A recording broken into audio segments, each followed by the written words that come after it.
नमस्कार, जय शिवराय मित्रांनो, आजच्या या व्हिडिओच्या माध्यमातून आपण कोणत्या जिल्ह्यांना पीक विमा वाटपाला सुरुवात झालेली आहे, त्यानंतर त्या जिल्ह्यामध्ये आता कोणत्या प्रकारचे स्टेटस दाखवायला सुरुवात झालेली आहे, त्याच्यानंतर अप्रूव्ह बाय आयसी हे बऱ्याच शेतकऱ्यांना दाखवत आहे, पण शेतकऱ्यांना नेमकं कळत नाहीये की याचा अर्थ काय आहे।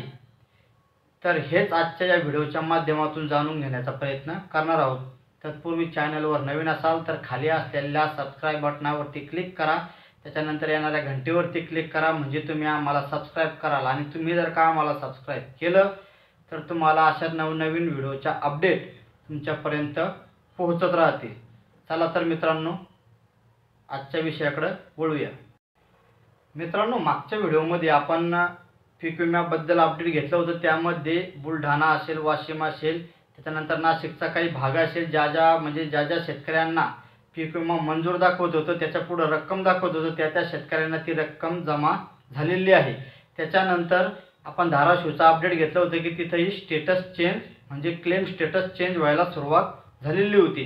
त्याच्यानंतर आता अकोला असेल, हिंगोली असेल, त्याच्यानंतर नांदेड असेल, यवतमाळ असेल आणि विशेष म्हणजे जळगाव असेल। जळगावमध्ये जवळजवळ 15 ते 17 हजार केळी पिकासाठी मंजूर झालेला विमा त्याचे स्टेटस आता चेंज व्हायला सुरुवात झालेली आहे। तर मित्रांनो, प्रत्येक शेतकऱ्यांनी आपलं स्टेटस चेक करायचं आहे आणि त्यावरती नेमकं तुम्हाला काय दाखवतं आहे ते पण कमेंटमध्ये सांगायचं आहे। त्याबद्दल आपण सविस्तर व्हिडिओ बनवलेला आहे। जर का तुमच्या स्टेटसवरती यील्ड बेस 0 दाखवत असेल तर तुम्हाला पीक विमा मिळेल का याबद्दलचा व्हिडिओ सुद्धा आपण बनवलेला आहे।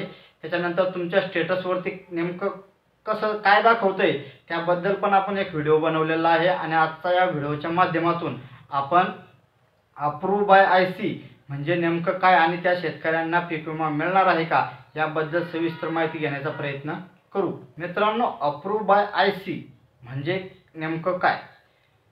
ज्या शेतकऱ्यांनी लोकलाईजचे क्लेम केलेले आहे त्या शेतकऱ्यांचं स्टेटस चेंज झाल्याच्या नंतर पहिले अप्रूव्ह बाय आयसी दाखवतं।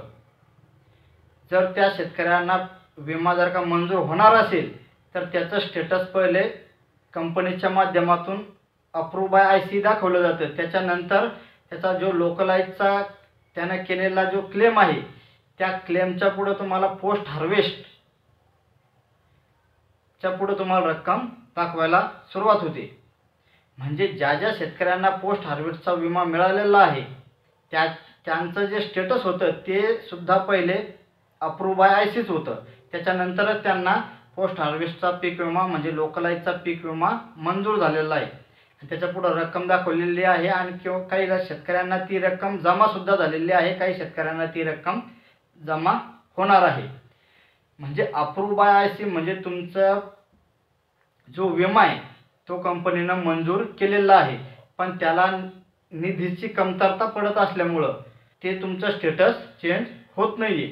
आता पहिल्या टप्प्याचं वितरण झालेलं आहे, म्हणजे पहिल्या काही शेतकऱ्यांना अप्रूव्ह बाय आयसी दाखवून त्याच्यानंतर पोस्ट हार्वेस्ट त्याच्यानंतर रक्कम त्याच्या पुढे दाखवून त्या शेतकऱ्यांना ती रक्कम सुद्धा वितरित करण्यात आलेली आहे। मित्रांनो, स्पष्ट सांगायचं झालं तर ज्यांचं स्टेटस अप्रूव्ह बाय आयसी असं दाखवत आहे त्यांनी काळजी करायचं कारण नाही। त्यांचा विमा मंजूर झालेला आहे कंपनीच्या माध्यमातून, पण जसाही त्याला निधी उपलब्ध होईल तशी तुम्हाला तिथं तुमचा स्टेटस चेंज झालेलं दिसेल। चेंज होऊन तुम्हाला तिथं रक्कम सुद्धा तुम्हाला किती विमा मंजूर झाला ती रक्कम सुद्धा तिथं दाखवली जाईल आणि ती रक्कम तुम्हाला लगेच 2-3 दिवसामध्ये जसं तुमचं स्टेटस चेंज होईल तशी ती रक्कम सुद्धा तुम्हाला जमा केली जाईल। तर मित्रांनो, ही होती छोटीशी अपडेट। तर तुम्हाला व्हिडिओ कसा वाटला नक्की कमेंटमध्ये सांगा। चला भेटू अशाच नवीन माहितीसह पुढील व्हिडिओमध्ये। तोपर्यंत जय हिंद, जय महाराष्ट्र।